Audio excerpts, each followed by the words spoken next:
Hey, greetings, my people, from the Great Start Studio.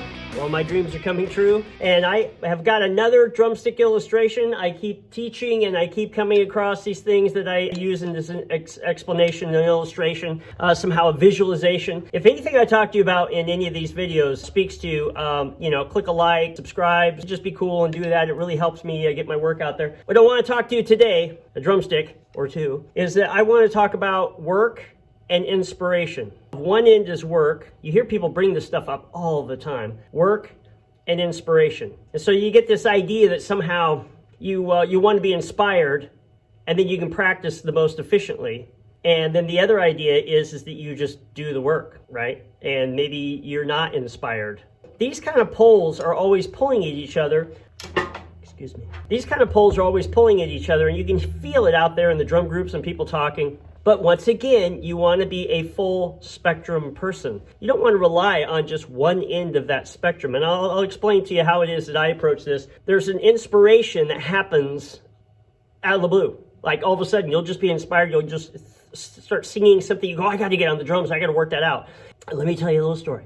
I was married, my first wife, and she was an artist, and she would produce work, and I was a drummer. So we had something very in common about creativity. But she really said that she had to be inspired before she could start doing her work. Well, she was producing work, doing my own weird thing on the drums, and I'm producing work. We approach it very, very differently. So what would happen is that year after year, she would produce less and less work. And after a while, I started noticing that, and I was like, why are you doing that? Is that you don't like doing anymore? She goes, well, I just don't feel as inspired. I'm waiting to be inspired. And then it would be longer and longer between pieces of work. Then it was like a year between a piece of work, 3 years between a piece of work. It really hit me, the difference there is that if you're always waiting for an inspiration to happen, then you're relying on this magic to come out of nowhere. I've realized this over time, is that I tend to be the kind of person that starts over here and builds this bridge over here. And let me explain how that is. There's a great quote.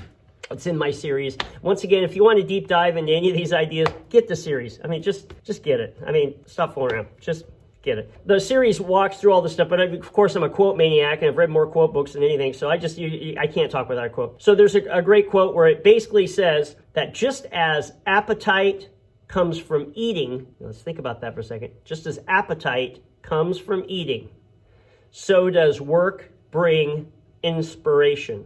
Now, if you really seriously think about that for a minute, it basically is putting it in reverse of how you kind of normally think. You kind of think you have to be inspired, but what they're saying is that if you start doing the work, you will just become inspired. When I saw that quote, I was like, that is me. I just literally just fall out of bed and get on the drums and start working on something. I don't have to be inspired at all. I just start working on whatever the next thing was that I had from leftover. And I'm telling you, it isn't very long, and all of a sudden I've got an idea, and I'm creative, and I'm like, oh, what about this? What about that? And then inspiration just happens once I get into the work. I don't wait until I'm inspired. I become inspired through the work, and 90% of the time, and then like 10% of the time, I'll just all of a sudden have an idea, and I got to get on the drums. The problem is, this inspiration side doesn't take any discipline, really. And this takes discipline to actually just start doing the work. I love the quote that says, doing the thing isn't hard.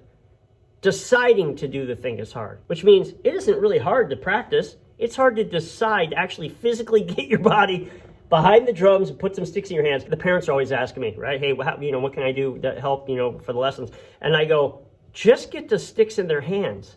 They put the stick in your hand and you'll start being creative. You can't help it. It's like in your hand, you start thinking, well, what can I do with this thing in my hand? Just get it in your hands. It's the same thing with practice, same thing as work. Let me tell you a story. I'm trying to make these very short. Virgil Donati. If you don't know who Virgil Donati is, go check him out. He's one of the legendary drummers of all time. I was teaching in a music store. He had a clinic there. We had a clinic every year through Sabian, and he had just came out to the United States from Australia. Anyway, short story. Just trying to make it very, very short. He was doing a clinic, and I have way too much to talk about.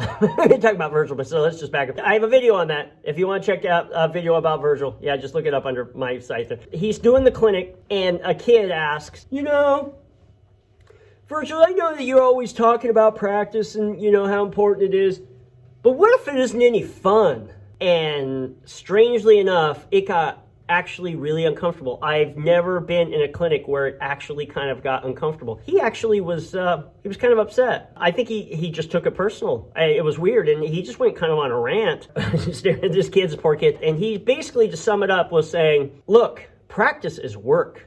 It's work on top of work on top of work. And if you're having fun practicing, you're not really practicing right. These are his words. And so he goes, playing is fun, practice is work. And when you get that into your head, you just go, dude, I just have to do the work, and it's not going to be fun, and it's going to take the disciplines of self-control and perseverance and temperance, all that stuff, and patience. All the virtues are involved. You just have to really lock in on this idea that I just got to do the work. And as soon as you decide and you get back here, it isn't like 5 minutes, and I've got so many ideas that I just become inspired. And now I have the synergy of work, discipline, and inspiration. I could talk about this all day. Once again, anything in my work speaks to you, you know, just hit the like, get the series. It's on Amazon. I have the links down here somewhere. It's down here, right there. So I don't know where it is. I really appreciate all you guys walking through these. I've got, what is this, like the 14th one now? They're very helpful because you start getting an umbrella sort of idea of how to put your work into categories so that you're effective.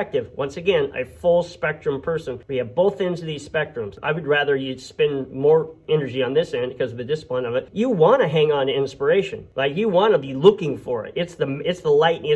There's too much. I can't talk about it. Anyway, so from the Great Start Studio, I'm back at it.